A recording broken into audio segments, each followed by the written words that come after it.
Hello student, class 10th maths का question paper solve कर रहे हैं। तो ये क्वेश्चन पेपर आपको एग्ज़ाम पॉइंट ऑफ व्यू से बहुत हेल्पफुल रहेगा, इंपॉर्टेंट है। चाहे आप सप्लीमेंट्री एग्ज़ाम की प्रिपरेशन कर रहे हो या फिर अपनी फाइनल टर्म सीबीएसई बोर्ड की प्रिपरेशन कर रहे हो, तो उनके लिए बहुत इंपॉर्टेंट है। एंड सप्लीमेंट्री वाले बच्चे जो प्रैक्टिस करना चाहते हैं, प्रिपरेशन करना चाहते हैं, तो उनको ये क्वेश्चन पेपर तो करना ही करना है। इसके अलावा आपको डिस्क्रिप्शन में लिंक में प्लेलिस्ट मिल जाएगी, उसमें 3-4 क्वेश्चन पेपर्स होंगे, वो आपको अच्छी तरह से कर लेने हैं ताकि आप अच्छी तरह से पास हो सके, अच्छी परसेंटेज लेके। एंड अगर आप अच्छी तरह से करेंगे प्रैक्टिस कॉपी पेन लेके, तो आप ज़रूर मार्क्स अचीव कर लेंगे अच्छे। एंड बाकी बच्चे भी इसको अच्छी तरह से प्रैक्टिस कीजिए। तो चलिए स्टार्ट करते हैं सेक्शन ए से। तो सेक्शन ए के अंदर क्वेश्चन नंबर 1 देख लेते हैं। तो if two positive integers a and b are written as a आपको गिवन है एक्स की power 3 y square and b given है एक्स वाई 3, जहाँ पे एक्स वाई प्राइम नंबर्स हैं, और result obtain by dividing the product of the positive integers by the LCM is. तो आपको पूछा है कि अगर हम पॉजिटिव इंटीजर जो कि आपको ए और बी गिवन है उनका प्रोडक्ट को डिवाइड करें एलसीएम से, तो आपको क्या रिजल्ट मिलेगा। तो देखो, एक फॉर्मूला आपने पढ़ा होगा, HCF into LCM equal to product of numbers, है ना। तो ये फॉर्मूला ही आपको यहाँ पे लगाना है। तो सबसे पहले तो ए आपको गिवन है x3y² एंड बी आपको गिवन है xy3, और आपको पूछा क्या है कि रिजल्ट निकालिए कब, जब आपका प्रोडक्ट जो होगा पॉजिटिव इंटीजर ए और बी का वो एलसीएम से डिवाइड करेंगे। तो एक्चुअल में यहाँ पे जो फॉर्मूला है वो हमें याद रखना है, HCF into LCM equals to product of number, यानी A इंटू बी। नंबर आपके पास A और B है, A ये है और ये B है, ठीक है।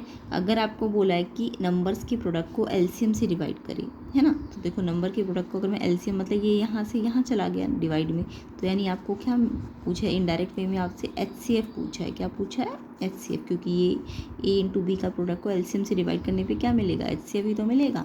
तो आपको HCF निकालना है A और B का। अब आपको HCF में पता होना चाहिए, ये देखो A आपको x और y के प्राइम फैक्टर्स में गिवन है, B आपको x और y के प्राइम फैक्टर्स में गिवन है। तो आप x और y तो लिखोगे जो भी यहाँ पे होंगे, है ना, प्राइम फैक्टर्स, वो हम यहाँ लिख लेंगे। HCF में हम x की कौन सी पावर ले, 3 की 1, यहाँ 3 है और यहाँ 1 है। HCF में हमेशा कम पावर लेते हैं, तो x की कम पावर कौन सी है, 1 है ना, यहाँ पे 3 पावर है, यहाँ 1 पावर है, तो यानी x की पावर 1 लेंगे। ऐसी y में देखो, y में यहाँ 2 पावर है और y में 3 पावर है, तो HCF में कौन सी पावर लेंगे, तो यहाँ पे y की 2 पावर और 3 पावर में से y की 2 पावर ले ली जाएगी, ठीक है, क्योंकि HCF में लीस्ट पावर लेनी होती है प्राइम फैक्टर्स की, जो कम पावर है, यहाँ 3 यहाँ 1, तो x की 1 पावर, y 2 और y 3 है तो y की पावर 2 ले लेंगे, क्योंकि कम तो 2 है ना, तो x और y² ये HCF आ जाएगा। तो इनडायरेक्ट वे में आपसे HCF पूछा था, तो आपको ये फॉर्मूला याद रखना है। आपको पूछा तो क्या था, प्रोडक्ट को एलसीएम से डिवाइड करें तो क्या मिलेगा, तो HCF ही तो मिलेगा रिजल्ट, तो आपसे HCF पूछा है, ठीक है। तो इसका आंसर ऑप्शन नंबर बी होगा, क्वेश्चन नंबर 1 का आंसर। क्वेश्चन नंबर 2 पे आते हैं। तो देखो, क्वेश्चन नंबर 2 में आपको एक लीनियर पॉलिनोमियल का ग्राफ दिया हुआ है, ठीक है, और ये देखो पॉलिनोमियल क्या है, y इक्वल टू fx, यानी x का फंक्शन है y, है ना। तो fx है, तो ध्यान से हमें जो जीरोस पूछे है पॉलिनोमियल के, जीरो लीनियर पॉलिनोमियल है तो उसमें कितना जीरो होगा, 1 0 होगा, है ना। लीनियर पॉलिनोमियल में कितने जीरो होते हैं, मैक्सिमम 1 0 होते हैं, और अगर मिनिमम बोले तो 0 होते हैं, ठीक है। कितने जीरो होते हैं, मिनिमम 0 होते हैं, और मैक्सिमम लीनियर है तो 1 0 होगा, और क्वाड्रेटिक है तो मैक्सिमम 2 0 होंगे और मिनिमम 0 0 होंगे, यानी नो ज़ीरो, है ना। तो लीनियर में आपको बोला है कितने ज़ीरो है, तो लीनियर का मतलब तो 1 0 ही हो सकता है। वैसे भी हमें ग्राफ में दिख रहा है, देखो एक्स एक्सिस ये है ना ग्राफ का, क्योंकि ये fx है ना, तो एक्स एक्सिस को देखना है। एक्स एक्सिस पे ये कहाँ पे, एक ही पॉइंट पे तो काट रहा है, y को मत देखना, वाई एक्सिस को भी काट रहा है ये, बट हमें एक्स एक्सिस पे देखना है। एक्स एक्सिस पे ये एक ही जगह तो काट रहा है, तो अगर एक ही जगह काट रहा है तो इसका 1 0 है, 1 0 वाले 2 ऑप्शन है, बी और सी, है ना। बट आपको पूछा है कि दूसरा 1 0 तो दिया है और साथ में बोला है 0 कौन सा है, 3 है कि 0 4 है। देखो यहाँ पे अगर एक्स एक्सिस को काट रहा है तो किस किस पॉइंट पे काट रहा है, 3 पॉइंट पे काट रहा है ना। तो यानी कि 0 के नंबर पूछे तो वो तो एक ही बार काट रहा है, एक ही जगह पे काट रहा है, बट अगर 0 पूछा है तो वो 0 x की वैल्यू है ना। तो x की वैल्यू यहाँ पे कितनी है 3 है ना, तो यानी कि 1 0 है और उस ज़ीरो का नाम क्या है 3, ज़ीरो के नंबर 1 है और ज़ीरो कौन सा है, ज़ीरो मतलब x की वैल्यू क्या है 3। तो एक्स एक्सिस पे को देखना है आपको, एक्स एक्सिस पे कहाँ पे काट रहा है, तो एक्स एक्सिस पे एक पॉइंट पे काट रहा है, एक ही पॉइंट पे यानी एक ज़ीरो है, और किस पॉइंट पे काट रहा है वो ज़ीरो है उसका, तो 3 है ना, तो 3 इसका ज़ीरो है। तो यहाँ पे आपको क्वेश्चन नंबर 2 पे ज़ीरो के नंबर बोले तो 1 0 है और ज़ीरो यानी एक्स की वैल्यू वो कितनी है 3। ठीक है, तो बी ऑप्शन आपका करेक्ट है। नेक्स्ट क्वेश्चन देख लेते हैं, क्वेश्चन नंबर 3। तो क्वेश्चन नंबर 3 में आपको given pair of linear equation non intersecting है, तो इसमें से कौन सी स्टेटमेंट है जो ट्रू है। तो देखो नॉन इंटरसेक्टिंग मीन्स वो इंटरसेक्ट नहीं कर रही है ना, तो नॉन इंटरसेक्टिंग का मतलब क्या है, इनडायरेक्ट वे में। नॉन इंटरसेक्टिंग कौन सी लाइन होती है, जो पैरेलल लाइंस होती है, दो ही टाइप की तो लाइन होती है, एक पैरेलल और एक इंटरसेक्टिंग। तो अगर ये नॉन इंटरसेक्टिंग है तो इतनी सी पैरेलल लाइन है, वैसे भी हमें शो हो रहा है कि ये पैरेलल लाइन है ना। तो पैरेलल लाइन की कंडीशन तो सबको पता होगी, अगर लीनियर इक्वेशन से तो पैरेलल लाइन की कंडीशन क्या होती है, a1/a2 b1/b2 not equal to c1/c2। पहले वाला इक्वल होगा और रेशो a1 और a2 b1/b2 का रेशो इक्वल होता है, बट यहाँ पे नॉट इक्वल होता है c1/c2 में। तो पैरेलल लाइन की कंडीशन याद रखना। पैरेलल लाइन को हम ये भी कह सकते हैं नो सोल्यूशन। ठीक है, तो जब नो सोल्यूशन होता है पैरेलल लाइंस होती है और उसकी कंडीशन क्या होती है, a1/a2 b1/b2 के इक्वल होगा, बट इसके इक्वल नहीं होगा। ठीक है, और अगर इंटरसेक्टिंग होती तो फिर ये a1/a2 नॉट इक्वल हो जाएगा b1/b2, इसको लेने की ज़रूरत नहीं है उसमें। इंटरसेक्टिंग में a1/a2 not equal to b1/b2, तो सारी लाइंस की कंडीशन आपको आनी चाहिए। ऐसी अगर कोइंसिडेंट लाइन होती है तो सारे रेशो इक्वल हो जाते हैं। ठीक है, बट यहाँ नॉन इंटरसेक्टिंग है यानी पैरेलल लाइंस है, तो यानी a1/a2 equal b1/b2 but not equal c1/c2, तो यानी इसका मतलब नो सोल्यूशन होता है। तो कौन सी कंडीशन है, बी ऑप्शन वाली। बी ऑप्शन में ही तो है ना, ये वाला रेशियो इक्वल है बट ये वाला नॉट इक्वल है। तो जब भी पैरेलल लाइन होगी तो स्टार्टिंग वाला रेशियो इक्वल होगा बट लास्ट वाला नॉट इक्वल होगा। बट ये जो सारे इक्वल है इसका मतलब कोइंसिडेंट लाइन है, तो ये वाला ऑप्शन तो हो नहीं सकता क्योंकि इन्होंने नॉन इंटरसेक्टिंग का मतलब पैरेलल बोला है ना। तो पैरेलल का मतलब ये रेशियो a1/a2 तो इक्वल होगा b1/b2 के, बट c1/c2 इक्वल नहीं होगा। तो बी ऑप्शन आपका करेक्ट है। नेक्स्ट क्वेश्चन नंबर 4 देख लेते हैं। Write the nature of roots of the quadratic equation. आपको ये क्वाड्रेटिक इक्वेशन गिवन है और इसके रूट्स का नेचर पूछा है। तो जब भी आपको ऐसा क्वेश्चन आता है कि नेचर ऑफ रूट, तो आपको डिस्क्रिमिनेशन निकालना होता है, तो वो निकालते हैं।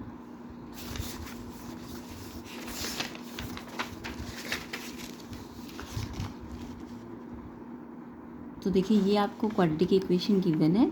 अब आपको इस क्वाड्रेटिक इक्वेशन की जो जनरल फॉर्म होती है ax² + bx + c = 0, वहाँ से इसको कंपेयर कर लेना है। तो इससे a निकल जाएगा, a क्या है जो x² के साथ है 9, b क्या है जो x के साथ है वो कितना है -6, और c जो है जो कांस्टेंट टर्म है ये -2। ये माइनस इग्नोर मत करना, b पे माइनस लगा है ना यहाँ पे, तो यहाँ लगाओ, c पे भी माइनस है तो यहाँ पे लगाओ।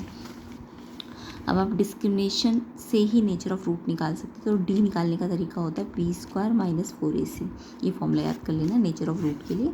अब b का स्क्वायर यानी b कितना था -6 था ना, उस पर स्क्वायर कर दो, फिर -4 एज इट इज़, a की जगह क्या रखोगे 9 और c की जगह क्या रखोगे -2।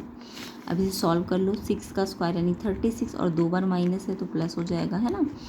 और ये मल्टीप्लाई कर लो तीनों, 4 9 36 एंड 2 से करोगे तो 72, और मल्टीप्लाई में 2 माइनस है तो प्लस हो जाता है।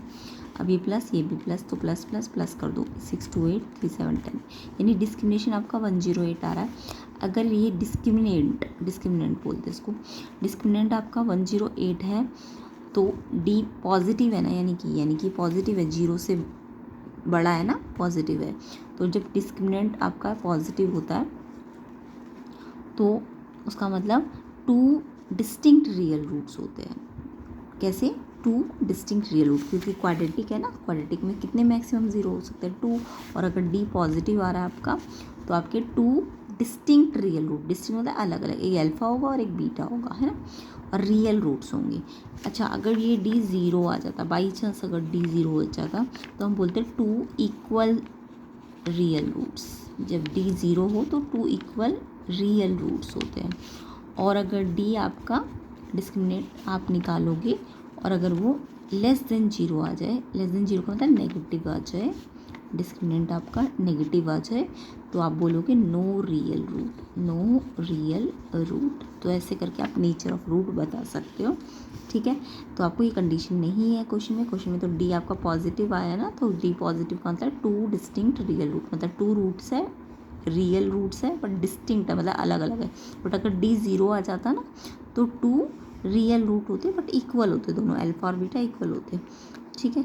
और डी अगर नेगेटिव आ जाता, यानी कि ये नेगेटिव आ जाता, तो कोई रियल रूट नहीं होता, सिर्फ इमेजिनरी रूट होते, ठीक है। तो यहाँ पे क्वेश्चन क्योंकि डी पॉजिटिव आया तो कैसा है, two distinct real root, C option आपका इसका करेक्ट है। तो डी निकालने का फॉर्मूला आपको याद रखना है, बी स्क्वायर माइनस 4ac। और ये बी ए सी आप कैसे निकालोगे, इस इक्वेशन को इस जनरल फॉर्म से कंपेयर कर लो, ए निकल जाएगा, बी निकल जाएगा, सी निकल जाएगा। ए जो होता है एक्स स्क्वायर के साथ होता है, बी एक्स के साथ होता है और सी कांस्टेंट होता है, ठीक है। और से डी निकाल ली ना, और डी की वैल्यू डिपेंड करेगी कि वो कैसा रूट है। अगर पॉजिटिव है तो डिस्टिंक्ट रियल रूट है, अगर डी ज़ीरो है तो टू इक्वल रियल रूट्स हैं, और डी नेगेटिव आ गए तो नो रियल रूट है। तो इसका आंसर तो two distinct real root, C option होगा, C option, two distinct real roots.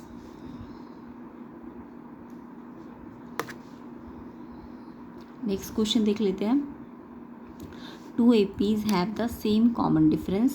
The first term of one of these is -1 and that of the other is -8. Then the difference between their fourth term is. तो यहाँ पे दो AP है जिनकी common difference same है, और एक AP की जो फर्स्ट टर्म है वो -1 है, और जो दूसरी AP है उसकी फर्स्ट टर्म, देखो दोनों की फर्स्ट टर्म है, पहली AP की फर्स्ट टर्म -1 है और दूसरी वाले की -8 है, और आपको इनकी फोर्थ टर्म का डिफरेंस निकालना है। तो AP का मतलब तो सबको पता ना, ऐसे पैटर्न जिसके कॉमन डिफरेंस सेम हो। तो AP में पहली देखो, दोनों AP में क्या चीज़ है,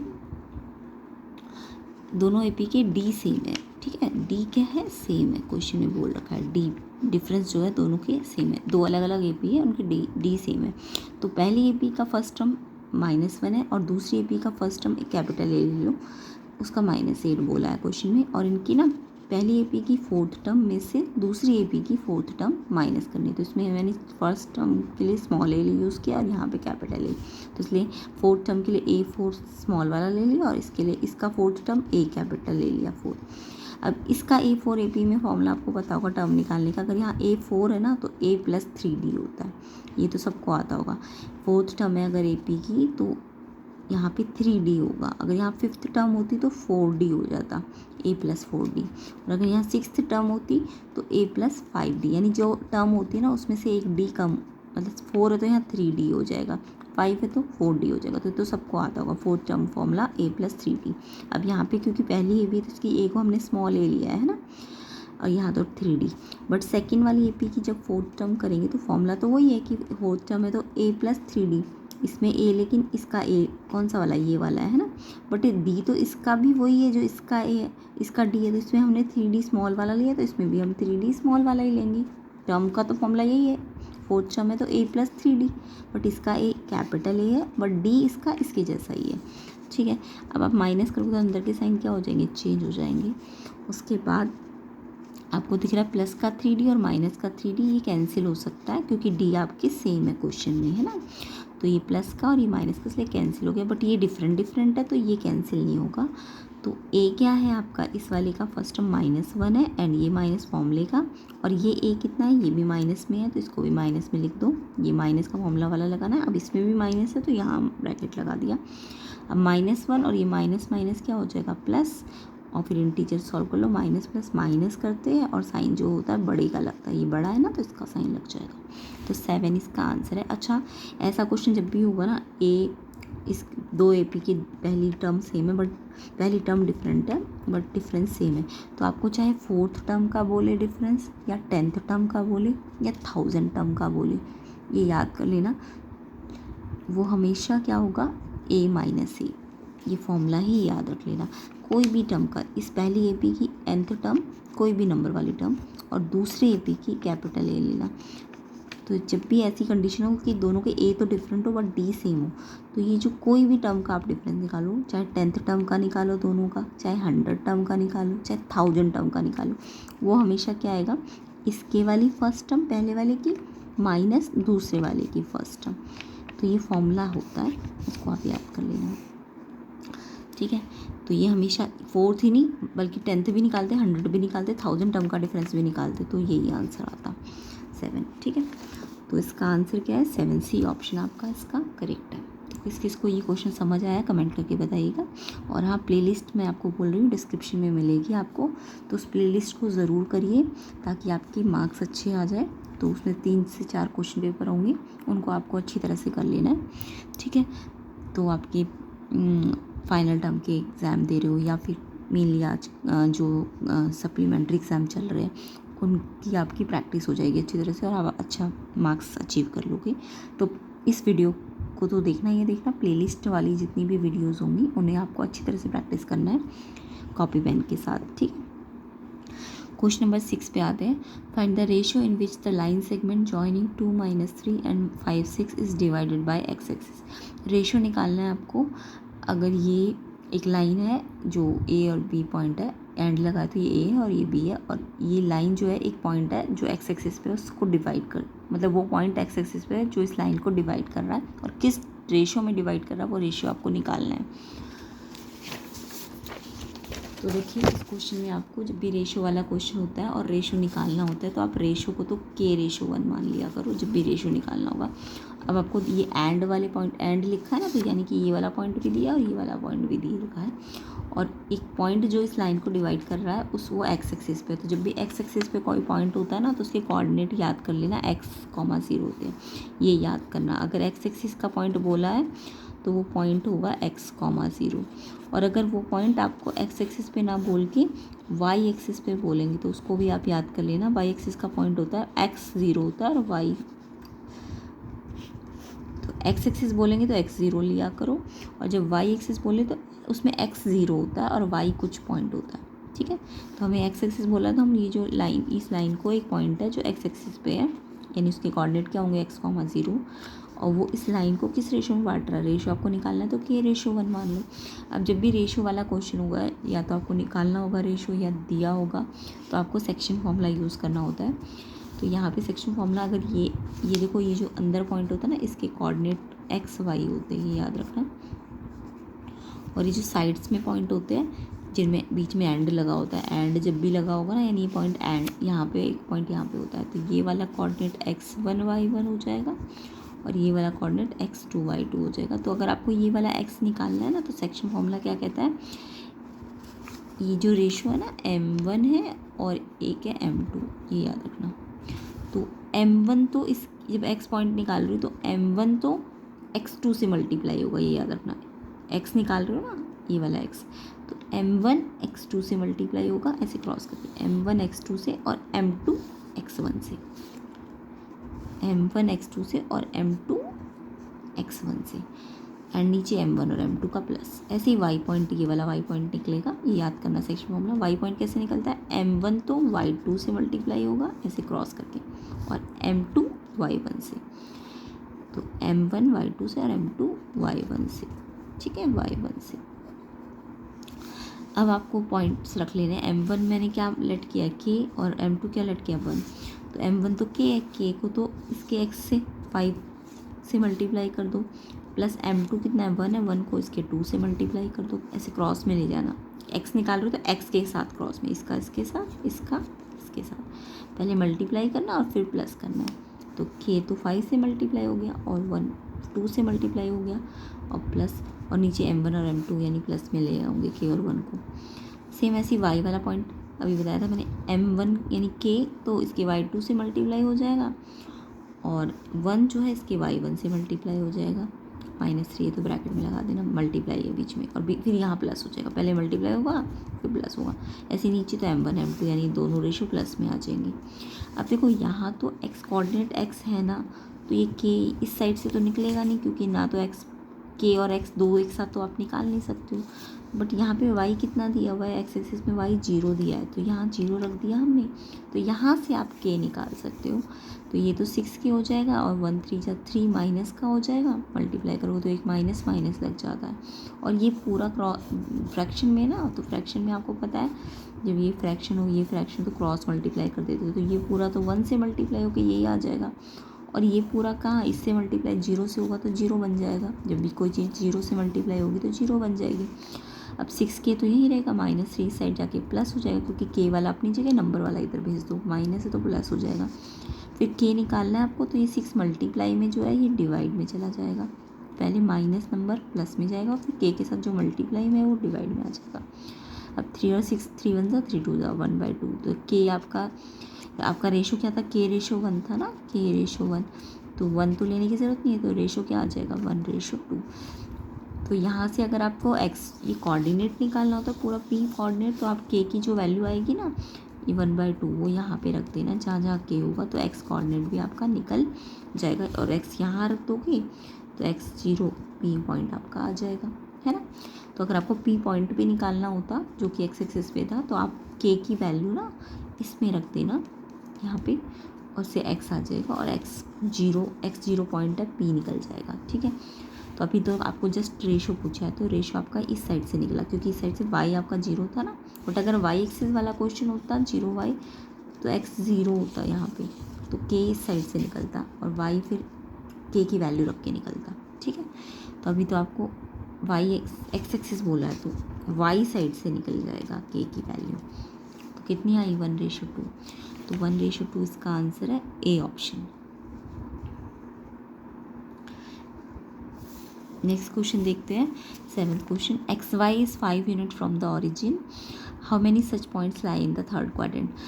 XY is 5 unit from the origin. आपको पता है कोऑर्डिनेट प्लेन में, कोऑर्डिनेट प्लेन ये होता है ना, ये x एक्सिस होता है, ये x एक्सिस होता है, ये y एक्सिस होता है, तो सबको पता होगा।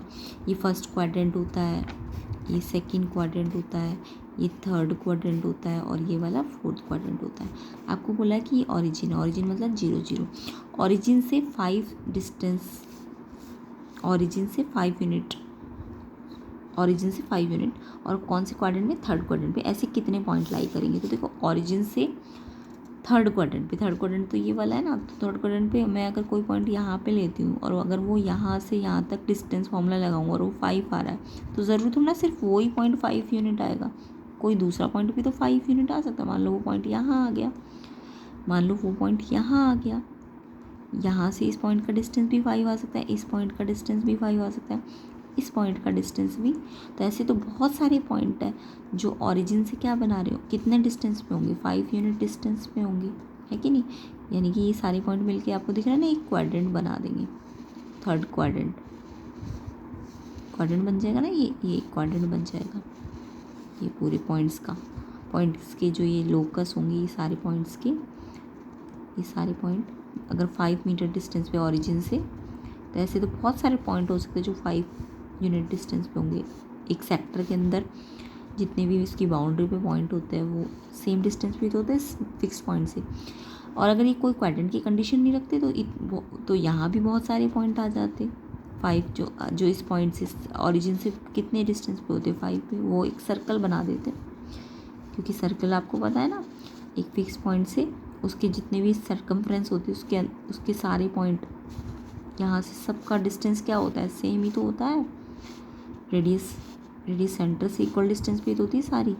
तो लेकिन आपको पूरा फर्स्ट सेकंड फोर्थ क्वाड्रेंट नहीं बोला, सिर्फ थर्ड क्वाड्रेंट, बट उसके अंदर भी बहुत सारे पॉइंट है जो ऑरिजिन से क्या होंगे, 5 यूनिट डिस्टेंस पे होंगे, है ना। तो ये तो बहुत सारे पॉइंट्स आ जाएंगे। तो थर्ड क्वाड्रेंट बोले चाहे कोई भी क्वाड्रेंट बोलते, सारे क्वाड्रेंट्स पे तो इनफाइनाइट ही होता, ओनली थर्ड क्वाड्रेंट बोला तब भी इनफाइनाइट पॉइंट बन रहे हैं। तो इसका आंसर इनफाइनाइटली मैनी होगा, यानी कि ऑरिजिन से अगर मैं 5 यूनिट लूँ तो वो बहुत सारे पॉइंट बन सकते हैं, चाहे वो थर्ड क्वाड्रेंट ही क्यों ना हो या सारे क्वाड्रेंट ही क्यों ना हो। तो यानी कि इसका आंसर क्या होगा, infinitely many, D option. Question number 8 देख लेते हैं। In triangle A B C D E parallel to A B, D E क्या है, ए बी के पैरेलल है, और आपको डी ई एक्स गिवन है, ए बी गिवन है, ई सी आपको सी गिवन है, और बी ई बी गिवन है ना। तो देखो जब भी आपको एक ट्रायंगल में पैरेलल लाइन दी हो,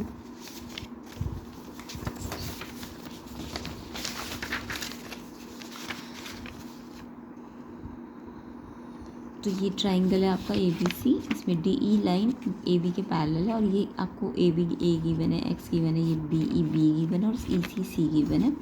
आपको ये पैरेलल गिवन है ना डी ई और ए बी, और आपको बोला क्या है कि एक्स को ना आप ए बी सी की टर्म मिलाओ। ये जो एक्स है ना यहाँ पे, इसको ए बी और सी की टर्म मिलाना है। तो जब भी आपको ट्रायंगल में पैरेलल लाइन दी हो और आपको ना ये पैरेलल लाइंस का यूज़ करना हो, देखो पैरेलल लाइन जब दी होती है ना ट्रायंगल में, आप या तो बेसिक प्रोपोर्शनल थ्योरम लगाते हो, ये याद रखना।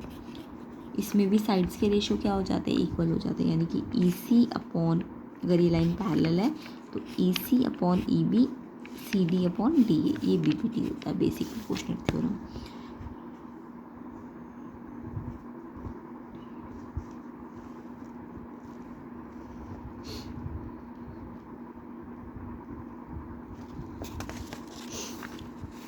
ठीक है, तो बेसिक प्रोपोर्शनल थ्योरम तो क्या होती है, इसमें पैरेलल लाइंस का यूज़ नहीं होता, इसमें सिर्फ ये वाला रेशो, ये पैरेलल लाइन है तो ये वाला रेशो इस वाली साइड का C E upon B E, C D upon A D के बराबर हो जाता है। ये होती है बेसिक प्रोपोर्शन।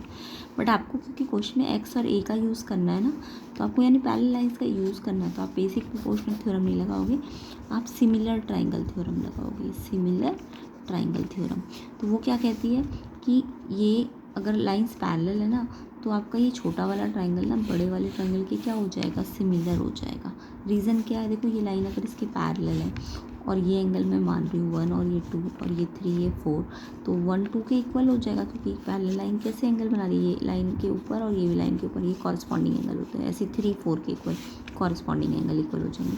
तो अगर इस वाली ट्राइंगल का एंगल 1 2 इस बड़े ट्राइंगल के एंगल 2 के बराबर है, ऐसे इस वाले छोटे ट्राइंगल का 3 4 के बराबर है बड़े वाले के, तो यानी कॉरस्पॉन्डिंग एंगल बराबर है, इसलिए ये जो छोटे ट्राइंगल के 2 एंगल है, इनके इस 2 एंगल के इक्वल आ रहे। तो यानी कि ट्राइंगल दोनों छोटे, एक छोटा वाला सी डी ई और ये बड़ा वाला C D C A B. ठीक है, छोटे वाले को अगर आपने सी डी ई करके लिया ना नाम सी डी ई, तो इसको आप देखो, इसका ये वाला एंगल ले रहे हो तो इसका भी ये वाला एंगल आना चाहिए पहले, और इसका आपने ये वाला एंगल बाद में लिया ना, सी डी ई जब लिखा है तो सी डी ई पहले एंगल बनाया फिर 3 आया। तो सेम ऐसी सी, क्योंकि एंगल 1 2 के बराबर है और एंगल 3 4 के, तो पहले 2 आना चाहिए फिर 4। तो इसका नाम कैसे लिखोगे, सी ए बी। तो इसका सी डी ई लिखा है तो इसका सी ए बी लिखना है, तो ये ट्राइंगल सिमिलर हो जाएंगे। अब आप इस सिमिलर ट्राइंगल में भी क्या होता है, जब ट्राइंगल सिमिलर हो, किससे कौन से क्राइटेरिया से सिमिलर किया हमने, 2 एंगल बराबर कर दिए ना, तो ये क्राइटेरिया होता है सिमिलैरिटी का। और भी बहुत सारे क्राइटेरिया होते हैं, साइड्स के रेशियो बराबर कर दो, साइड बराबर नहीं करनी, साइड के रेशियो बराबर करने, या 2 साइड्स का रेशियो और एक एंगल उनके बीच का वो बराबर कर दो, या फिर 2 एंगल तीनों एंगल बराबर कर दो। वैसे तो 2 एंगल बराबर हो जाते तो भी ट्राइंगल सिमिलर हो, या तीनों एंगल बराबर 2 हो जाएंगे तो तीसरा भी ऑब्वियसली बराबर हो जाता है। तो ये 3 क्राइटेरिया है कोई भी ट्राइंगल को सिमिलर करने की, या तो उनके तीनों साइड्स के रेशियो बराबर कर दो, रेशियो 2 साइड्स के रेशियो बराबर करो, एक एंगल उनके बीच का, एक ट्राइंगल का और दूसरे ट्राइंगल के 2 साइडों के रेशियो और उनके बीच के एंगल बराबर कर दो, या 2 एंगल या तीनों एंगल बराबर कर दो, तो उस ट्राइंगल सिमिलर हो जाते हैं। तो अगर ट्राइंगल सिमिलर है एंगल से, तो इनके साइड्स के रेशियो भी बराबर होने चाहिए। वैसे तो सारी साइड्स के रेशियो बराबर हो जाएंगे, सी डी अपॉन सी ए। देखो इसका नाम हमने ढंग से लिखना है, सी डी ई लिखा तो इसको सी ए बी लिखना है। ठीक है, और अगर इसको सी ई डी लिखते तो इसको सी बी ए लिखते, क्योंकि इसको सी ई डी यानी 3 से 1 पे घुमा रहे हो ना, तो इसका 3 तो इसका 4 आना चाहिए, सी बी ए पहले 4 आना चाहिए फिर 2। तो अगर इसको सी ई डी लिखा होता तो इसको सी बी ए लिखा होता, बट आपने इसको सी डी ई लिखा तो इसको सी ए बी लिखोगे सिमिलर ट्राइंगल करने के लिए। और अगर एंगल से बराबर हुए, सिमिलर हुए, तो यानी कि ये वाली, अब ये वाली भी क्राइटेरिया हम यूज़ कर सकते हैं, तीनों साइड्स के रेशियो बराबर कर दो कॉरस्पॉन्डिंग। अगर इसकी सी डी तो इसकी सी ए का रेशियो आना चाहिए, इसकी डी ई तो इसके ए बी का रेशियो आना चाहिए, और ऐसे इसकी सी ई ले रहे हो, इसकी पूरी सी ई देखो, तो इसकी कॉरस्पॉन्डिंग सी भी लेनी पड़ेगी आपको। बट क्योंकि क्वेश्चन में आपको इन्हीं का रेशियो का यूज़ करना, तो ये वाला रेशियो लिखने की ज़रूरत नहीं है। तो डी ई आपको क्वेश्चन में गिवन है एक्स है और ए बी ए है, सी ई आपका सी है और देखो सी तो छोटे ट्रायंगल का, तो बड़े ट्रायंगल की तो सी बी आ रही है ना, तो ये सी बी कैसे बन जाएगी इन दोनों को जोड़ के, तो सी बी के लिए बी प्लस सी करना पड़ेगा और फिर X by A C upon B plus C, आपको एक्स को ए बी सी की टर्म में लाना है, तो एक्स को तो यहीं रहने, तो ये ए जो डिवाइड में यहाँ आके मल्टीप्लाई में चला जाएगा, तो एक्स आ जाएगा ए सी अपॉन बी प्लस सी। तो इसका आंसर है आपका ए सी अपॉन बी प्लस सी, बी ऑप्शन आपका इसका करेक्ट है। क्वेश्चन नंबर 9 देख लेते हैं।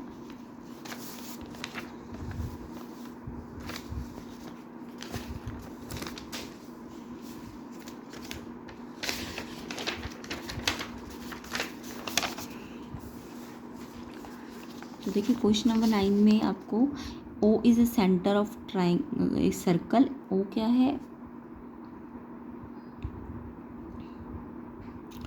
ओ सेंटर ऑफ सर्कल है और कॉर्ड पी क्यू है, पी क्यू एक कॉर्ड है, कॉर्ड तो आपको पता ही होगा सर्कल में जो 2 पॉइंट्स को मिलाती है, ये पी क्यू कॉर्ड है और ये P Q chord tangent P R देखो ये टेंजेंट होती है ना जो सर्कल को टच करके जाती है, पी आर टेंजेंट है और पी क्यू कॉर्ड है, पी क्यू कॉर्ड और टेंजेंट के बीच में 50 डिग्री का एंगल है और आपको find the angle made by chord at the centre, chord ये है ना पी क्यू कॉर्ड है, तो इसने जो सेंटर के साथ एंगल बनाया है पी ओ क्यू, ये आपको फाइंड करना है। तो कॉर्ड का मतलब तो सबको पता है, ये सर्कल है अगर, तो ये कॉर्ड ऐसे बनती है, जो भी सर्कमफ्रेंस के 2 पॉइंट होते हैं इनको मिला के कॉर्ड बनती है, ये कॉर्ड है। और टेंजेंट क्या होती है, जो सर्कल को टच करके जाती है, ये कॉर्ड होती है, सॉरी ये टेंजेंट होती है जो सर्कल को टच करके जाए, काट के ना जाए, कॉर्ड को तो बढ़ाओगे तो काट के चली जाएगी सी, तो ये टेंजेंट है जो सर्कल को टच करके जा रही है और ये सीकेंट है जो सर्कल को 2 पॉइंट्स में काट के जा रही है, ये सीकेंट है। कॉर्ड सीकेंट क्या होती है, जो सर्कल को 2 पॉइंट पे काट के जाती है, इंटरसेक्ट करके जाती है। टेंजेंट क्या होती है, जो सर्कल को टच करके जाती है, ये पॉइंट ऑफ कॉन्टैक्ट होता है। और ये क्या है, कॉर्ड है, ये कॉर्ड तो सबको पता होगी, कॉर्ड क्या होती है, जो सर्कल को लाइन सेगमेंट होती है जो सर्कल को क्या करती है, सर्कल जिसके एंड पॉइंट सर्कल पर होते हैं, ऑन सर्कल होते हैं, ठीक है। तो कॉर्ड आपको पी क्यू गिवन है, पी क्यू कॉर्ड है और पी आर टेंजेंट है, यानी पी पॉइंट ऑफ कॉन्टैक्ट है। और ये सबको पता होगा, कोई भी टेंजेंट होती है तो वो अगर सेंटर से ये जो रेडियस होती है अगर पॉइंट ऑफ कांटेक्ट पे आती है, ये रेडियस है ना, सेंटर से जो भी सर्कल को छूती है ये रेडियस है। और रेडियस अगर पॉइंट ऑफ कांटेक्ट पे बन रही है, वैसे तो रेडियस कहीं भी जा सकती है, ये रेडियस है सारी, बट अगर ये पॉइंट ऑफ कांटेक्ट पे जा रही है तो परपेंडिकुलर होती है। तो ये जो रेडियस है, ये रेडियस है ना, ओ से ओ पी या ओ क्यू, ये रेडियस है। रेडियस क्या कर रही है, पॉइंट ऑफ कांटेक्ट को टच कर रही है ना, तो ये जो ओ पी है ना, पी आर पे क्या हो जाएगी, टेंजेंट पे परपेंडिकुलर हो जाएगी, है ना। तो ओ पी क्या है, पी आर पे परपेंडिकुलर है, तो इसका मतलब एंगल ओ पी आर कितना हो जाएगा, 90 हो जाएगा। और साथ में आपको क्या बोला है, क्योंकि ये कॉर्ड है तो ओ से सेंटर से ओ क्यू और ओ पी क्या रेडियस है, तो ये बराबर होनी चाहिए। तो अगर ये बराबर है, कोई भी ट्रायंगल में अगर कोई भी ट्रायंगल में 2 साइड्स अगर बराबर है तो उनके सामने वाले एंगल भी क्या हो जाएंगे, बराबर हो जाएंगे। तो ये इक्वल है ना साइड है, तो ये सामने वाली साइड है, तो सामने वाले एंगल 1 और 2 बराबर हो जाएंगे, ठीक है। अब आपको ये पूरा 90 दिया हुआ है, ये पूरा तो 90 है, अभी मैंने बताया ना ओ पी परपेंडिकुलर है ओ पी पी आर पर, तो ओ पी आर जो है 90 है। अब ये ओ पी आर दो एंगल से बना है, देखो एक तो ओ पी क्यू एंगल 1 और एक क्यू पी आर एंगल 1 और क्यू पी आर, तो ये पूरा 90 है और ये 90 जो है ये 2 एंगल से बना है, एक इससे और एक इससे, एक इससे और एक इससे, ये एंगल 1 और ये 50 है ना। तो एंगल 1 निकालने के लिए इसको यहाँ ले जाके माइनस कर दो, ये यहाँ 90 में से माइनस होगा और इसकी वैल्यू आपको 50 दी हुई है, तो 40 आ गया एंगल 1। अब जितना एंगल 1 आया उतना ही एंगल 2 आया, क्योंकि दोनों बराबर है, तो एंगल 1 और 2 40 आ जाएंगे, है ना। और ये एंगल पी ओ क्यू आपको निकालना है, कॉर्ड ने सेंटर के साथ पी ओ क्यू तो बनाया है, तो पी ओ क्यू निकालना है आपको। पी ओ क्यू निकालने के लिए 40 180 वहाँ जाके माइनस हो जाएगा 180 से, तो 100 आ जाएगा। तो इसका आंसर 100 बी ऑप्शन करेक्ट होगा। नेक्स्ट क्वेश्चन नंबर 10 देख लेते हैं। A quadrilateral P Q R S drawn to circumscribe a circle, P Q given है, क्यू आर गिवन है, आर एस गिवन है, लेंथ ऑफ एस पी निकालना है। तो जब भी एक सर्कल पे एक क्वाड्रिलेटरल सर्कमस्क्राइब करेगा, देखो सर्कमस्क्राइब का मतलब, देखो कौन सर्कमस्क्राइब लिखा है, क्वाड्रिलेटरल सर्कमस्क्राइब कर रहा है सर्कल को, तो ध्यान से पढ़ेंगे, क्वाड्रिलेटरल सर्कमस्क्राइब है सर्कल, तो सर्कल अंदर होगा और क्वाड्रिलेटरल सर्कमस्क्राइब है तो यानी क्वाड्रिलेटरल बाहर होगा, और वो सर्कल को टच करके बन रहा है। सर्कमस्क्राइब का मतलब इसकी जो क्वाड्रिलेटरल है, इसकी जो साइड्स है वो सर्कल को क्या करेगी, टच करेगी, यानी ये सारी टेंजेंट्स होंगी, P Q, Q R, S R और पी एस, ये टेंजेंट्स है। तो जब भी ऐसा ट्राइग्राम बनता है ना, कोई भी क्वाड्रिलेटरल सर्कमस्क्राइब होता है सर्कल पे, तो इसकी ना वैसे तो प्रूव करने को आता है, वो एनसीईआरटी में है, उसके कुछ क्वेश्चंस आपको प्लेलिस्ट में, जो डिस्क्रिप्शन में मैं आप वीडियो डाल रही हूँ, प्लेलिस्ट डाल रही हूँ, उसमें वो क्वेश्चंस मिल जाएंगे आपको प्रूव कर कि ये वाली जो मैंने यहाँ अप्लाई किया डायरेक्ट, वो आपको प्रूव करना उसमें से बता रखा है। तो वो क्वेश्चन कई बार 4 मार्क्स का आता है, तो उस क्वेश्चन को आप प्लेलिस्ट में जो भी इंपॉर्टेंट वीडियोस में डालूंगी क्वेश्चन पेपर्स, उनको देख लेना, ठीक है। तो अभी तो मैंने डायरेक्ट ये प्रॉपर्टी अप्लाई की है क्योंकि 1 मार्क्स का क्वेश्चन है। तो ये इसमें क्या होता है, जब भी कोई क्वाड्रिलेटरल सर्कमस्क्राइब करता है सर्कल को, तो उसकी जो अपोजिट साइड होती है, पी क्यू और ये एस आर, पी क्यू और एस आर का सम, ये बाकी की जो 2 अपोजिट साइड है, पी एस और क्यू आर, तो ये हमेशा लगती है ये प्रॉपर्टी, ठीक है। ये प्रूव करने को आती है 4 नंबर के क्वेश्चन में, तब तो ये प्रूव करना होता है कैसे, तो वो आपको वीडियो में मिल जाएगा, देख लेना अच्छी तरह से।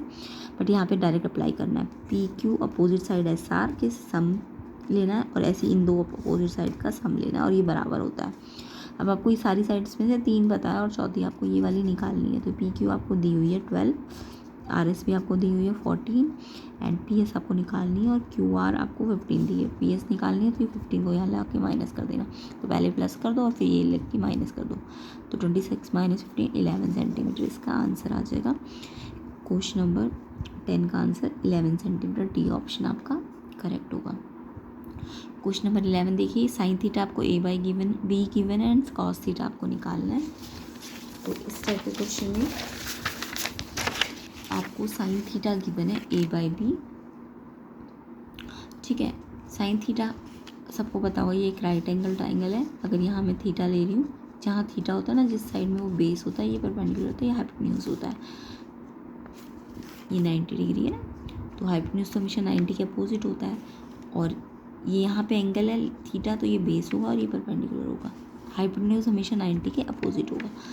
तो आपको पता है साइन थीटा क्या होता है, बेस अपॉन साइन थीटा होता है परपेंडिकुलर अपॉन हाइपोटेन्यूज, ये याद रखना। साइन थीटा क्या होता है, परपेंडिकुलर अपॉन हाइपोटेन्यूज। तो परपेंडिकुलर क्या है आपका ए बी और हाइपोटेन्यूज क्या है ए सी, तो sine theta A B upon A C हो जाएगा। एंड ये आपको ए बाई बी दिया है, यानी परपेंडिकुलर आपको ए गिवन है और हाइपोटेन्यूज आपको बी गिवन है। अच्छा, ये रेशो गिवन है तो इसके पीछे आप के भी लगाना, ठीक है। फिर वो के कैंसिल हो जाता है, इसलिए लगाने की ज़रूरत नहीं होती। बट ये एक्चुअली में side A B, A side A नहीं है, बी ए सी बी नहीं है, ये रेशो ए अपॉन बी है, तो यानी यहाँ भी ए के लगेगा और यहाँ बी के लगेगा, ठीक है। उसके बाद आपको पता है पाइथागोरस लगा के आप तीसरी साइड बी सी निकाल सकते हो। तो पाइथागोरस क्या होती है, जो हाइपोटेन्यूज का स्क्वायर होता है बाकी 2 साइड्स के स्क्वायर के सम के बराबर होता है। तो ए बी तो आपको ए गिवन है, अब यहाँ पे के ना बाद में कैंसिल हो ही जाएगा, इसलिए मैंने के यूज़ नहीं किया है, बट ये ध्यान रखना के लगता है, ठीक है। तो आप के मतलब जब भी ऐसा रेशो आए ना और कोई और रेशो पूछा जाए तो आप जरूर के हटा भी सकते हो, चाहे लगा भी लेना, जैसे ए के पे स्क्वायर हो जाएगा, फिर बी सी स्क्वायर तो आपको निकालना है, और ये बी क्या है, बी के, ठीक है, बी के पे होल स्क्वायर मैंने डायरेक्ट यहाँ पे हटा के कर दिया, आप लगा के भी कर सकते हैं ना, बी सी स्क्वायर हो जाएगा। फिर बी के का स्क्वायर यानी बी का भी स्क्वायर और के का भी स्क्वायर, ये बी सी स्क्वायर आपको निकालना है, तो ये ए के स्क्वायर यहाँ चला जाएगा माइनस में, तो ये ए स्क्वायर के स्क्वायर हो जाएगा ना, स्क्वायर लगा दोनों में। अब देखो B square minus A square और के स्क्वायर आप कॉमन ले लो, है ना, दोनों में से, और ये बी सी स्क्वायर में से जब स्क्वायर हटेगा, क्योंकि बी सी तो आपको निकालना है, तो स्क्वायर हटेगा तो रूट लग जाएगा।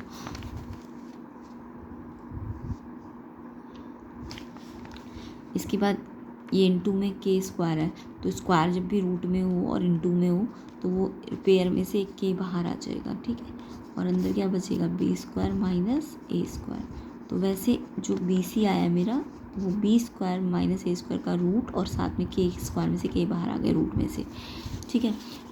तो वो देखो बी सी वैसे भी यही आया, बस के लगा देना उसके पीछे, तो आपको ज़रूर नहीं यहाँ लेके चलना है के को, आप विदाउट के भी लेके चल लो, बट लास्ट में के लगा देना यहाँ इस साइड में भी, ठीक है। साइड आपकी ये नहीं आई है, इसके पीछे के कोई कांस्टेंट आएगा, वो 1 2 3 कुछ भी हो सकता है। तो आप फिर आपको क्या निकालना है, बी सी निकल गया, यानी कि आपका ये साइड भी निकल गई। क्या ये root B square minus A square. आपको निकालना क्या, कॉस थीटा। कॉस थीटा तो को याद रखना बेस अपॉन हाइपोटेन्यूज होता है। कॉस थीटा क्या होता है, बेस अपॉन हाइपोटेन्यूज। तो बेस आपका क्या है, बी सी है, बी सी बेस है, और हाइपोटेन्यूज क्या है, ए सी। तो B C upon A C, B C आपका भी मैंने निकाल के दिखाया है, यह है रूट बी स्क्वायर माइनस के स्क्वायर अपॉन ए के साथ में के, ठीक है, ये आया है। अब के यहाँ पे लिखा है, और देखो ए सी क्या था, ए सी आपका बी और साथ में के था, तो के से ये वाला के क्या हो गया होगा, कट गया होगा, इसलिए हम के को लेते नहीं है, तो सिर्फ ये आंसर आ जाएगा। तो root B square minus A square upon B इसका आंसर होगा, सी ऑप्शन इसका आंसर है। नेक्स्ट क्वेश्चन देख लेते हैं, क्वेश्चन नंबर 12, सेक के plus 10a bracket 1 minus sine A. तो यहाँ पे आपको ट्रिग्नोमेट्री आनी चाहिए। तो ट्रिग्नोमेट्री के मैंने डिटेल्ड क्वेश्चन करा रखे हैं, वो भी मैं प्लेलिस्ट में वीडियो में डाल दूँगी, तो उनको आप वहाँ से देख लेना डिटेल्ड ट्रिग्नोमेट्री कैसे करनी होती है। तो अभी मैं फ़िलहाल यहाँ पे सिंप्लीफिकेशन समझा रही हूँ। सेक के 10a 1 माइनस साइन ए, यहाँ पे कोई आइडेंटिटी पहले से तो बन नहीं रही है, तो आपको सिंपल फॉर्म लानी पड़ेगी। सेक की सिंपल फॉर्म 1 बाई कॉस, 10 की simple form sine by cos, and ये तो ऑलरेडी सिंपल फॉर्म में, तो एज इट इज़।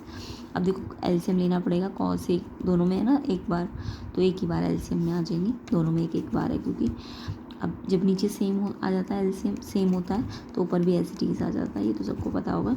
एंड ये 1 minus sine A as it is. अब देखो ये ए प्लस बी और ए माइनस बी, ये आइडेंटिटी तो सबको आती होगी। ए प्लस बी और ए माइनस बी की आइडेंटिटी होती है A square minus B square. A क्या है 1, 1 पे स्क्वायर 1 ही आ जाएगा, एंड फिर माइनस, और बी क्या है साइन ए पे स्क्वायर लगाओगे तो साइन स्क्वायर ए। अब आपको एक आइडेंटिटी पता होगी, साइन स्क्वायर ए प्लस कॉस स्क्वायर ए, ये होता है 1। साइन स्क्वायर ए प्लस कॉस स्क्वायर ए 1 होता है, ठीक है, ये आइडेंटिटी आपको याद रखनी है। तो अगर मैं यहाँ से साइंस को कोई इधर भेज दूँ, तो ये 1 माइनस साइन स्क्वायर ए हो जाएगा, और इस साइड क्या बचेगा, सिर्फ कॉस स्क्वायर बचेगा। तो अगर साइन स्क्वायर ए प्लस कॉस स्क्वायर ए 1 है, तो 1 माइनस साइन स्क्वायर ए क्या आ जाएगा, कॉस स्क्वायर ए आ जाएगा, है ना। तो इसकी जगह आप कॉस स्क्वायर ए लिख सकते हो, और cos A as it is. उसके बाद यहाँ स्क्वायर है और यहाँ सिंगल है, तो एक कट जाएगा, एक बच जाएगा ऊपर, तो कॉस ए इसका आंसर आ जाएगा ऑप्शन नंबर डी, ठीक है। क्वेश्चन नंबर 13 देख लेते हैं। A pole 6 metre high cast shadow two root 3 metre long on the ground, sun's elevation आपको फाइंड करना है। तो यहाँ पे एक पोल है ए बी, उसकी हाइट 6 की मैंने, उसकी शेडो यहाँ पे बन जाएगी। पोल अगर ऐसे है तो शेडो ऐसे बनेगी, बी सी 2 रूट 3। और आपको सन का एलिवेशन, मतलब सन यहाँ से इसकी सन का एलिवेशन यानी एंगल बताना है, थीटा आपको। तो जब आपको ए बी और बी सी दिया होता है, तो आप इन दोनों का रेशियो ले लो, ए बी और बी सी का, A B by B C. तो आपने क्या लिया, एक तरह से मैंने बताया ना कि ये राइट एंगल है अगर, तो यहाँ थीटा है तो ये बेस है, ये याद रखना। जहाँ थीटा होता है वहाँ बेस होता है, ये परपेंडिकुलर हो जाएगा और ये हाइपोटेन्यूज हो जाएगा 90 के अपोजिट। तो अगर ये परपेंडिकुलर और ये बेस है, तो मैंने A B upon B C लिया है ना, तो यानी कि हमने लिया है perpendicular upon base. Perpendicular upon base क्या होता है, 10 थीटा, ये याद रखना, परपेंडिकुलर अपॉन बेस 10 थीटा होता है। तो ए बी आपको 6 दिया है और बी सी आपको 2 रूट 3 दिया है। पहले 2 से 6 कटा 3 पे, और फिर 3 बाई रूट 3 का मतलब देखो 3 पे रूट 3 आता है 2 बार, क्योंकि 3 क्या होता है, रूट 3 का स्क्वायर होता है। रूट 3 2 बार होगा तभी तो 3 आया होगा, तो एक रूट 3 से रूट 3 कट जाएगा, तो 10 थीटा आपका रूट 3 आ गया।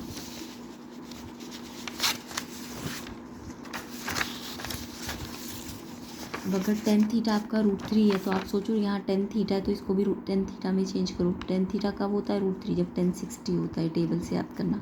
तो रूट 3 की जगह आप 1060 लिख देना, क्योंकि यहाँ 10 थीटा है, तो रूट 3 को भी 10 थीटा मिलाओ, 1060 होता है रूट 3, ठीक है। तो यहाँ 10 थीटा और ये 1060, तो 10 से 10 हट गया, तो थीटा कितना आ जाएगा, 60 थीटा आपको निकालना है। सन का एलिवेशन मतलब थीटा निकालना है 60 डिग्री, ऑप्शन ए इसका आंसर 13 क्वेश्चन का। क्वेश्चन नंबर 14 देख लेते हैं। If the perimeter and the area of circle are numerically equal, then the radius of the circle is, ये क्वेश्चन मैंने पहले भी करा रखा है। जितने क्वेश्चन पेपर मैंने पहले करा रखे थे वो एग्ज़ाम में आए हैं, उनमें से 80-90% आपका एग्ज़ाम में आया था।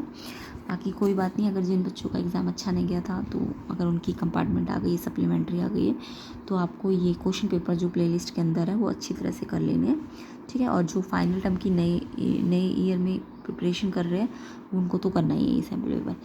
If the perimeter and the area of circle numerical equal है तो आपको रेडियस निकालनी है। तो देखो कंडीशन लगा दो,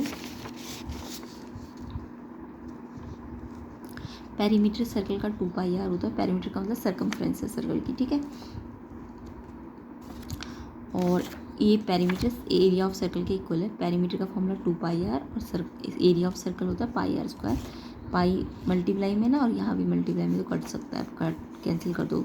और आर यहाँ एक बार है, यहाँ 2 बार है, तो एक बार आर भी कट जाएगी क्योंकि मल्टीप्लाई में है। तो यहाँ पे यहाँ आर 2 बार था, यहाँ 1 बार था, तो 1 बार कट गया, एक आर यहाँ बच जाएगा।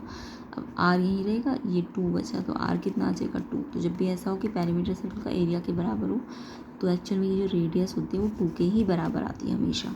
तो ए ऑप्शन इसका करेक्ट है, ये याद भी कर सकते हो आप। पेरीमीटर और एरिया अगर सर्कल के इक्वल है ना तो रेडियस हमेशा 2 ही आएगी।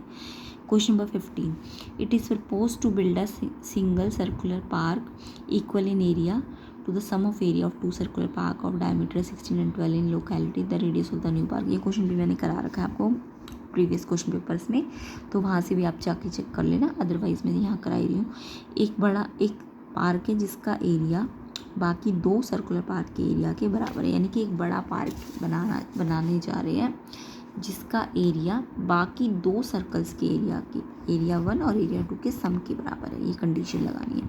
अब देखो सर्कल है, ये भी सर्कल है, ये भी सर्कल है, तो इस वाले बड़े सर्कल का जो इन दोनों के सम से बन रहा है उसका एरिया का फॉर्मूला लगा दो, पाई कैपिटल आर का स्क्वायर, क्योंकि बड़ा सर्कल है तो कैपिटल आर ले ली, एरिया तो याद होगा πr²।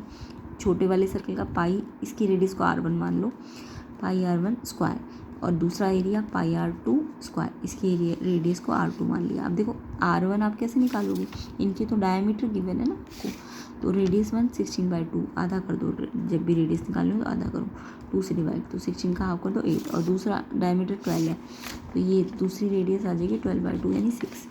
तो आपको देखो पाई कॉमन ले लेना, अभी आप नहीं काट सकते हो, क्यों नहीं, क्योंकि ये प्लस में है। जब आप कॉमन ले लोगे ना, पाई दोनों में से कॉमन ले लोगे बाहर, तो अंदर इसमें से r1² बचेगा और इसमें से आपका r2² बचेगा प्लस में, ब्रैकेट में पाई कॉमन ले ली और इसमें से ये बचेगा और इसमें से ये बचेगा। अब आप इस पाई से पाई को काट सकते हो क्योंकि अब मल्टीप्लाई में, और ये भी मल्टीप्लाई में, पहले नहीं काट सकते थे, अब मल्टीप्लाई में आ गई तो कट जाएगी। अब ये r², ये जो बड़े सर्कल की रेडियस है वो इन दोनों सर्कल की रेडियस की स्क्वायर के सम के बराबर होती है। कंडीशन भी याद कर लेना, कई बार कंडीशन पूछ लेते हैं, तो ये कंडीशन आती है। तो ये r निकालनी है आपको, तो r², इसमें से r1 8 रख दोगे और इसमें 6, तो 8 का स्क्वायर और ये 6 का स्क्वायर, 8 का स्क्वायर 64, 8 8 जा 6 6 जा 36, दोनों को प्लस किया 100। अगर ये r² है तो स्क्वायर हटेगा तो रूट लग जाएगा, है ना, 100 का स्क्वायर रूट होता है 10, तो यानी कि बड़े सर्कल की रेडियस 10 मीटर आ जाएगी। तो इसका आंसर ए ऑप्शन करेक्ट है। नेक्स्ट क्वेश्चन देख लेते हैं। There is a green square board जिसकी side 2a unit circumscribe a red circle. Jayadev को कहा गया कि उसको एक डॉट लगाना है उस बोर्ड में और प्रोबेबिलिटी निकालने की वो डॉट ग्रीन रीजन पे आए।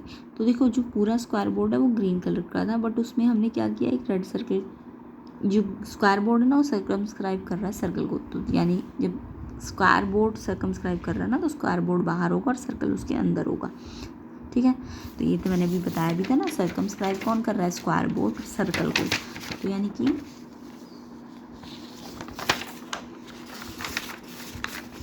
कि स्क्वायर तो बाहर है और जो सर्कल है वो इसके सर्कमस्क्राइब, मतलब स्क्वायर सर्कमस्क्राइब कर रहा है तो सर्कल अंदर होगा, है ना। तो स्क्वायर की साइड आपको 2a दी है। अच्छा, जब स्क्वायर पूरा सर्कमस्क्राइब कर रहा है तो ये जो इसका डायमीटर है इस सर्कल का, ये वाला डायमीटर, वो इसकी साइड की तो बराबर हो जाएगा स्क्वायर की, है ना। ये पूरा सर्कमस्क्राइब कर रहा है इसको, तो इसका जो डायमीटर है सर्कल का वो इसकी साइड के बराबर है, तो इसकी रेडियस कितनी हो जाएगी, अगर ये 2a इसका डायमीटर है तो रेडियस तो a हो जाएगी ना, तो सर्कल का एरिया क्या हो जाएगा, πr², r क्या है, a है, r इसकी a है, क्योंकि ये पूरी 2a है तो ये आधी रेडियस कितनी हो जाएगी, a हो जाएगी, है ना। तो πr² में पाई r की जगह a रख दोगे और एरिया ऑफ स्क्वायर क्या होगा, side into side, 2a into 2a, side तो इसकी 2a थी ना, तो साइड इंटू साइड। अब आपको क्या बोला है कि ये पूरा स्क्वायर बोर्ड तो ग्रीन कलर का है, बट इसके अंदर ये जो सर्कल बनाया ना ये रेड कलर का है, यानी कि रेड कलर ये होगा। अब आपको बोला डॉट ऐसी जगह लगाना कि वो ग्रीन रीजन पे आए, यानी कि ग्रीन रीजन तो सिर्फ इतने पोर्शन पे ना, यहाँ पे, यहाँ पे, यहाँ पे, यहाँ पे, ये तो पूरा सर्कल जो है रेड रीजन पे आ गया है ना, सर्कल तो रेड रीजन पे, रेड सर्कल है। स्क्वायर बोर्ड पूरा ग्रीन था पहले, लेकिन उसके अंदर हमने एक सर्कल घुसा दिया तो वो तो रेड कलर का है। हमें डॉट बोला, प्रॉपर्टी ऐसे निकालो कि डॉट ग्रीन रीजन पे आए। डॉट मतलब ईस्ट वाले रीजन पे आएगा जहाँ पे सर्कल नहीं है, यहाँ पे। तो यानी कि हम क्या करेंगे, ये वाला रीजन निकालने के लिए पूरे एरिया में से ये जो सर्कल वाला एरिया है, इसको मैंने स्क्वायर के एरिया को A1 मान लिया, इसको A2, तो पूरे A1 में से ये A2 वाला हटाना पड़ेगा ना, क्योंकि तभी तो ग्रीन रीजन आएगा। तो एरिया 1 में से एरिया 2 माइनस कर देना। और टोटल प्रॉपर्टी का मतलब क्या होता है, जो जिसकी रीजन ग्रीन रीजन की निकालनी है, तो ग्रीन रीजन तो A1 माइनस A2 है। और नीचे क्या रखते हैं, टोटल रीजन। तो टोटल रीजन तो स्क्वायर का ही रीजन है ना, तो स्क्वायर का एरिया नीचे रख दोगे। तो एरिया 1 क्या 2 है इंटू 2 है, और एरिया 2 क्या पाई A स्क्वायर, और नीचे फिर से A1 पूरा एरिया, पूरा टोटल एरिया रखोगे, है ना, 2 इंटू 2 है। अब देखो A स्क्वायर यहाँ भी है, A स्क्वायर यहाँ भी है, A स्क्वायर नीचे भी है। तो A स्क्वायर हमने बाहर ले लिया, तो इसमें से 4 बचा अंदर, इसमें से A स्क्वायर बाहर है तो पाई बचेगा अंदर माइनस में, और 4 स्क्वायर तो ये है ही। अब ये इंटू में आ गया ना, तो A स्क्वायर से A स्क्वायर कट जाएगा। पहले नहीं काट सकते थे, पहले माइनस में था, जब कॉमन ले लोगे फिर ही कट जाएगा A स्क्वायर से A स्क्वायर।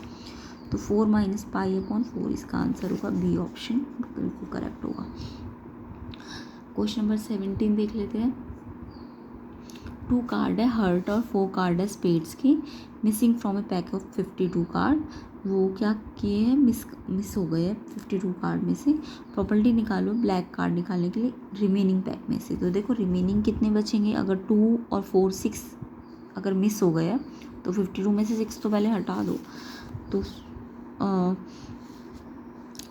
रिमेनिंग निकालोगे अगर आप रिमेनिंग कार्ड, तो वो कैसे आएंगे, 52 में से जो 6 मिस हुए उसको माइनस करके। अब आपको बोला है कि ब्लैक निकालो रिमेनिंग में से, तो आपको देखो कौन कौन से मिस हुआ है, हर्ट मिस हुआ है ना। तो आपको पता है हर्ट रेड कलर का होता है, और कितने हर्ट होते हैं, 13 होते हैं, उसमें से 2 मिसिंग है। बट वो एक्चुअल में ब्लैक थोड़ी ना, आपको तो ब्लैक मिसिंग निकालना है ना। आपको क्या बोला, ब्लैक की प्रॉपर्टी निकालो रिमेनिंग में से।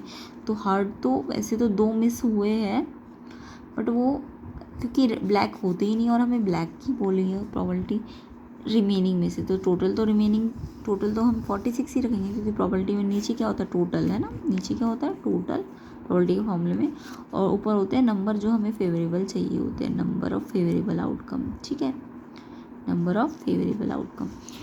तो फेवरेबल आउटकम आपको ब्लैक निकालने हैं, और वो भी रिमेनिंग में से। सारे ब्लैक नहीं निकालने, अगर सिर्फ ब्लैक बोलते तो ब्लैक तो 26 होते हैं, टोटल ब्लैक कितने होते हैं 26। तब तो अगर सिर्फ ब्लैक बोलते ना तो आप बोलते 26 अपॉन 52। बट यहाँ पे ध्यान से पढ़ो, पहले तो बोला रिमेनिंग में से, तो रिमेनिंग बचे कितने हैं, 46 बचे हैं ना, 6 तो मिस हो चुके, तो रिमेनिंग में से आपको प्रॉपर्टी निकालनी है ब्लैक की। तो टोटल कितने हैं आपके पास, 52 नहीं है, रिमेनिंग वाले 46 है, और उसमें से ब्लैक वाले निकालने हैं।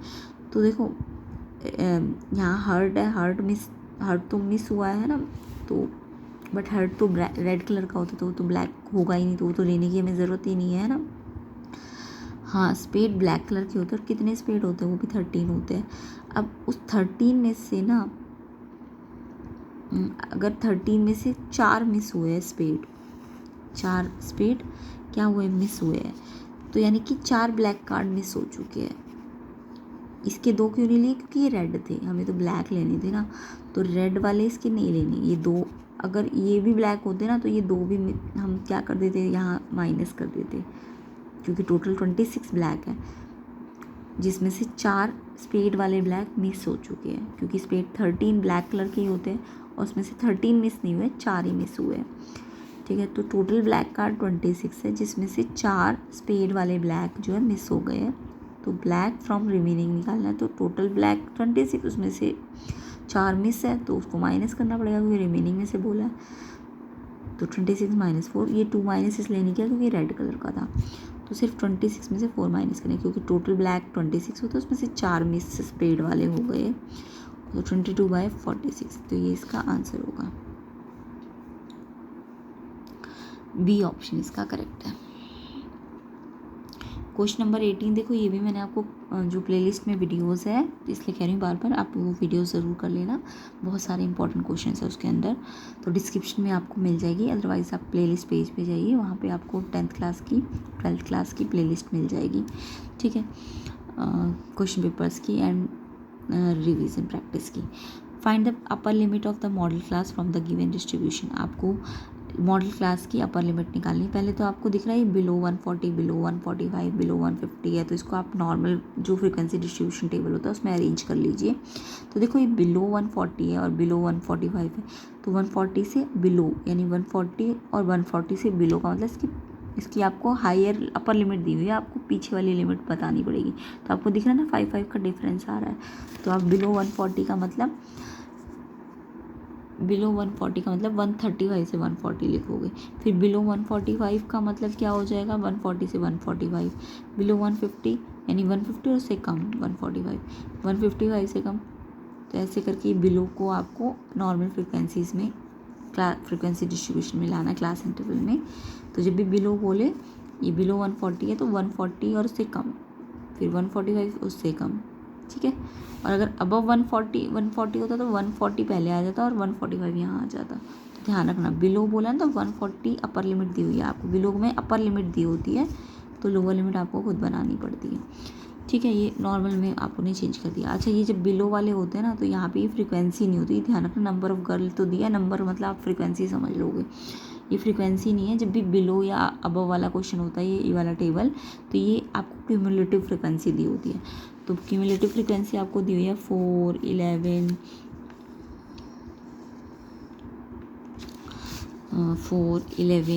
29, 40, 46, 51। तो जब भी आपको क्यूमुलेटिव दी होती है ना, बिलो वाले क्वेश्चन में हमेशा क्यूमुलेटिव ही दी होगी, तो आपको क्या करना होगा, आपको तो मॉडल क्लास में क्यूमुलेटिव तो चाहिए नहीं, आपको तो फ्रीक्वेंसी चाहिए ना, मॉड निकालने के लिए तो फ्रीक्वेंसी चाहिए होती है। तो क्यूमुलेटिव से फ्रीक्वेंसी निकालने के लिए आप क्या करोगे, पहले वाली फ्रीक्वेंसी तो एज इट इज़ लिख दोगे, ये 4 है तो ये भी 4 ही आ जाएगी। और फिर बाकी फ्रीक्वेंसीज निकालने के लिए आप इसमें से इसको ना नीचे वाली फ्रीक्वेंसी में CF में से ऊपर वाली CF माइनस करते जाओ।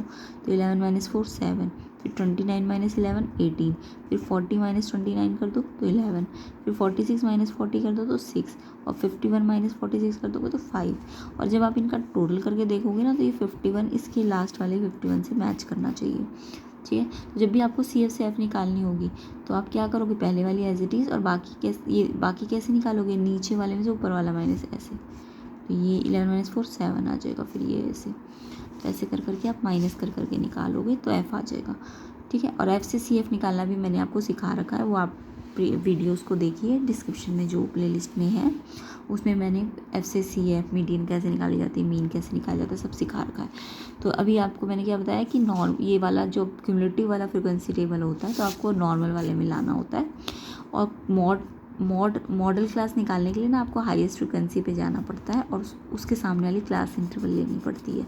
तो हाईएस्ट फ्रिक्वेंसी निकाल ली ना, अब आप इसमें हाईएस्ट फ्रिक्वेंसी ढूंढोगे, कहाँ है हाईएस्ट फ्रिक्वेंसी, ये है, तो इसके सामने वाली क्लास कौन सी है, ये वाली। तो हाईएस्ट फ्रिक्वेंसी ये है, इसके सामने जो क्लास है ये। तो जो हाईएस्ट फ्रिक्वेंसी के आगे क्लास इंटरवल होती है उसको हम मॉडल क्लास बोलते हैं। तो मॉडल क्लास क्या है, 145 से 150। और आपको मॉडल क्लास नहीं पूछिए, ध्यान से पढ़िए, इस मॉडल क्लास की अपर लिमिट पूछिए। तो मॉडल क्लास अगर ये आई है तो इसकी अपर, ये लोअर लिमिट है, ये अपर है, तो अपर लिमिट कितनी आई है 150, तो इसका आंसर 150 होगा। तो 150 कौन से ऑप्शन में आपका,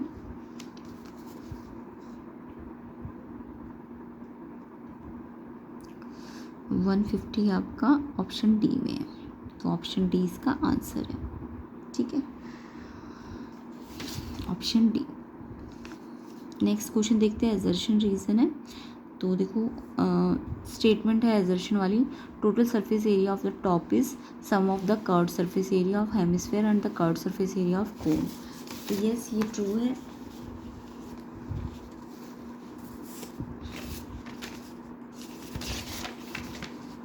तो जब भी आपको ऐसा डायग्राम बना के देते हैं, ये कोन है और ये हेमिस्फेयर है, तो आपको पता है ना कि ये कोन जब कोन के ऊपर आप हेमिस्फेयर लगा दोगे तो जो इसका कोन का प्लेन सर्कल वाला फेस है और जो इस हेमिस्फेयर का प्लेन फेस है, ये वाला सर्कल वाला, वो आपस में जुड़ जाएगा।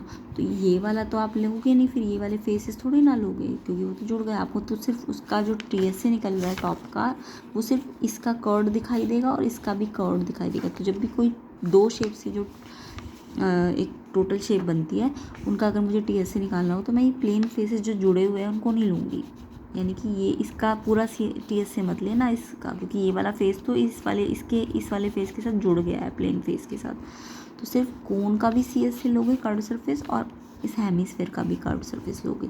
तो टीएस से और टॉप का फॉर्मूला क्या बनेगा? कर्व्ड सरफेस ऑफ कोन और कर्व्ड सरफेस ऑफ हेमिस्फेयर। और यही तो आपको ये बोल रहा है असर्शन वाली statement, total surface area of top sum है कर्व्ड सरफेस एरिया हेमिस्फेयर का और curved surface area of cone. Yes, यही तो फॉर्मूला होता है इसका, है ना। तो असर्शन आपका बिल्कुल ठीक है। एंड रीजन बोल रहा है top is obtained by fixing the plane surface of the hemisphere and cone together. Top जो है वो कैसे फिक्स हुआ है, कैसे मिला है हमको? जब हमने हेमिस्फेयर का प्लेन सरफेस, जो सर्कुलर प्लेन सरफेस होता है हेमिस्फेयर का, और जो कोन का भी, कोन ऐसा होता है ना इसका, ये जो प्लेन फेस है ये वाला, ऐसे ही इसका भी प्लेन फेस, इन दोनों के प्लेन फेस को जोड़ा जब हमने, तो उससे ही तो ये टॉप बना है ना। तो यानी कि ये रीज़न भी ठीक कह रहा है कि टॉप हमें ऐसे ही मिला प्लेन सरफेस को जोड़ के।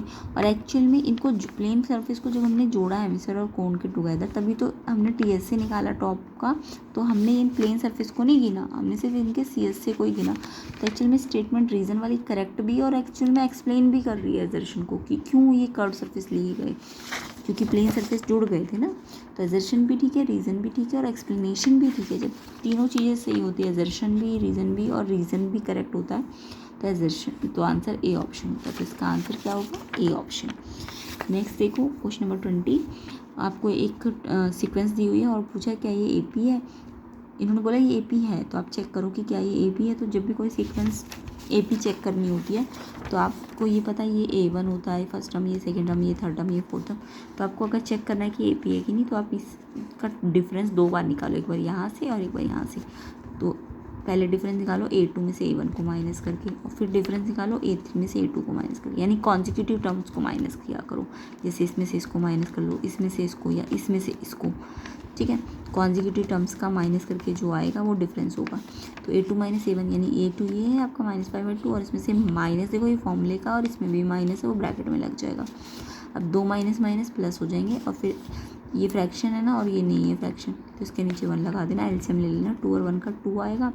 अब यहाँ 2 तो इससे मल्टीप्लाई हो जाएगा, 2 5 जा 10 और 1 इससे मल्टीप्लाई हो जाएगा, और 5 1 जा 5। माइनस प्लस माइनस साइन बढ़ेगा, तो माइनस प्लस 10 में से 5 बचेगा, और बड़ा ये है प्लस का, तो प्लस का साइन अपॉन में 2। सेम ऐसे आप यहाँ से इसको भी माइनस कर लो, तो डिफरेंस दूसरी बार भी निकल जाएगा। A3 क्या है 0, और इसमें से माइनस फॉर्मूले का, और ये माइनस है तो ब्रैकेट में लगा दो। 2 माइनस माइनस प्लस हो जाएंगे 5/2, और 0 में प्लस करोगे यही आ जाएगा। तो दोनों बार डिफरेंस सेम आ रहा है ना, तो it means common difference same है, यानी कि एक AP है क्योंकि डिफरेंस सेम आ रहा है, तो AP है ना। तो यस, असर्शन तो बिल्कुल ठीक है कि AP है। रीज़न बोल रहा है कि जो AP के टर्म्स है वो पॉजिटिव और नेगेटिव रेशनल नंबर नहीं हो सकते, ऐसा तो कुछ नहीं है। AP में पॉजिटिव और नेगेटिव दोनों आ सकते हैं रेशनल नंबर, जिससे यहाँ भी आ रहे हैं ना, ये नेगेटिव आ रहे हैं और ये पॉजिटिव आ रहे हैं, तो AP में पॉजिटिव और नेगेटिव आ सकता है। बस AP का वो होना होता है जब कॉमन डिफरेंस सेम हो। तो अगर दोनों कॉमन डिफरेंस सेम आ रहे हैं तो यानी AP है। तो इसका मतलब ये तो रीज़न गलत बोल रहा है कि AP में पॉजिटिव और नेगेटिव रेशनल नंबर एक साथ नहीं आ सकते, तो ये तो गलत है। रीज़न आपका गलत है, असर्शन ठीक है। तो असर्शन ट्रू है, रीज़न फॉल्स है, यानी C ऑप्शन आपका, इसका असर्शन भी ठीक है बट रीज़न रॉन्ग है, तो C ऑप्शन है इसका आंसर का, ठीक है। अब इसका सेक्शन B हम नेक्स्ट पार्ट में कर लेंगे, वीडियो लंबी हो गई है, तो नेक्स्ट पार्ट में इसके सॉल्यूशंस को करेंगे हम, सेक्शन B-C जो इसके हैं। तो अभी फ़िलहाल इन क्वेश्चंस को अच्छी तरह से प्रैक्टिस कर लीजिए एंड कमेंट करके बताइए कि आपको ये जो समझाने का तरीका है वो कैसा लगा। एंड वीडियो को शेयर ज़रूर कर दीजिए ताकि आपकी जो कंपार्टमेंट प्रैक्टिस पेपर्स है या फिर फाइनल टर्म की जो प्रैक्टिस पेपर है वो आपके अपलोड होते रहे और आपको हेल्प मिले प्रैक्टिस करने में। और चैनल को सब्सक्राइब ज़रूर करना, वीडियो को शेयर ज़रूर करना, और इसका नेक्स्ट पार्ट में आपको पूरा सोल्यूशन मिल जाएगा। और प्लेलिस्ट की वीडियो ज़रूर देख लेना ताकि आपके अच्छे मार्क्स आ सके।